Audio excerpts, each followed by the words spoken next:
আজ শ্বশুরমশাইয়ের ইচ্ছে তিনি পাট পাতার বড়া খাবেন, তাই সকাল সকাল বাজারে গিয়ে পাট শাক নিয়ে এসেছেন। আমি আজকে যে পাট পাতা বড়াটা তৈরি করব, এটা সম্পূর্ণ আমার শ্বশুরমশাইয়ের রেসিপি। আমার শ্বশুরমশাইও খুব ভালো রান্না করতে পারেন। আজ আমি তার তত্ত্বাবধানেই এই রান্নাটা তৈরি করছি। আমি সুমাশ্রী চলে এসেছি রোজকার রান্নাঘরের মতো আমার রান্নাঘরে একটা নতুন রেসিপি নিয়ে। আজ তৈরি করব পাট শাকের বড়া। আজ আমি বললাম না আমি আমার শ্বশুরমশাইয়ের তত্ত্বাবধানে তৈরি করছি, তাই উপকরণগুলো একটু ভিন্ন। হ্যাঁ, এটা হয়তো অন্যরা অনেকে অন্যভাবে তৈরি করে থাকেন, তাতেও খেতে ভালো হয়, কিন্তু এটাতেও বেশ মুচমুচে হয়।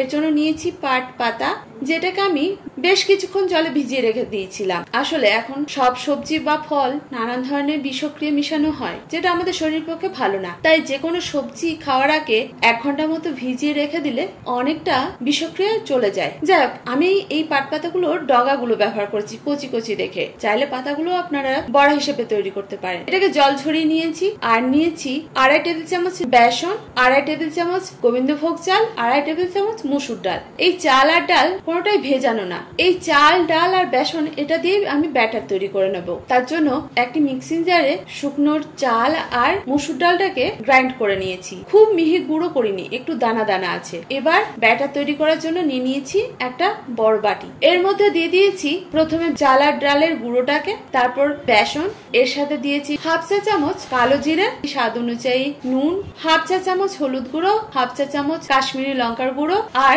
সামান্য চিনি। এবার এই শুকনো উপকরণগুলোকে আগে মিশিয়ে নিয়েছি। তারপর অল্প অল্প করে জল দিয়ে ব্যাটার তৈরি করে নিয়েছি। ব্যাটারটা তৈরি করার সময় মনে হচ্ছিল একটু কম হবে, তাই আরো 2 টেবিল চামচ বেসন অ্যাড করেছি। আমি এখানে যে কাপটা দিয়ে জল দিচ্ছি ঠিক 1 কাপ জল লেগেছে। আসলে চাল আর মসুর ডাল তো দুটোই শুকনো ছিল, তাই জলটা বেশ টেনে নিয়েছে।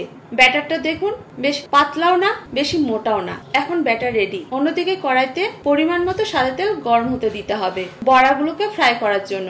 তেল গরম হয়ে গেলে আজ মাঝারি আঁচে রেখে একটা পাট পাতার ডগাগুলো দিয়ে ব্যাটারে ডুবিয়ে তেলের মধ্যে দিয়ে ফ্রাই করে নিতে হবে। তবে হালকা থেকে মাঝারি আঁচে করবেন। এগুলো ভাজা হয়ে গেলে তুলে নিতে হবে। শ্বশুরমশাই যে রেসিপিটা দিলাম, এভাবে তৈরি করলে পাট পাতা বড়াটা অসম্ভব মুচমুচে হয়। বিশ্বাস না হলে আপনারা তৈরি করে দেখবেন, আর তৈরি করার পরে আমাকে কমেন্ট করবেন। এই পাট পাতা বড়া গরম গরম ভাত বা খিচুড়িতে অসাধারণ লাগে। আপনি কিভাবে খেতে পছন্দ করেন সেটাও কিন্তু কমেন্ট করবেন। আর কে কোথা থেকে দেখছেন সেটা কিন্তু জানাতে ভুলবেন না। যারা আজকে আমার প্রথম ভিডিও দেখছেন তাদের কাছে আমার ছোট্ট অনুরোধ, ইউটিউব থেকে দেখে থাকলে চ্যানেলটাকে সাবস্ক্রাইব করবেন, ফেসবুক থেকে দেখে থাকলে পেজটাকে ফলো করতে ভুলবেন না। আশা করি নিরাশ হবেন না। তবে যারা প্রথম দিন থেকে আমার সঙ্গে আছেন তাদেরকে অসংখ্য ধন্যবাদ। আপনাদের আশীর্বাদ আমার একান্ত কাম্য। আমার রান্না বা রেসিপি ভালো লাগলে লাইক শেয়ার করতেও ভুলবেন না। আমার রান্না যেন আপনাদের মতো অনেকের কাছে পৌঁছে যায়। আজ এই পর্যন্ত, দেখা হচ্ছে পরবর্তী ভিডিওতে। আপনারা ভালো থাকুন, সুস্থ থাকুন এই কামনা করি, আর সবসময় আমার সঙ্গে থাকুন। ধন্যবাদ।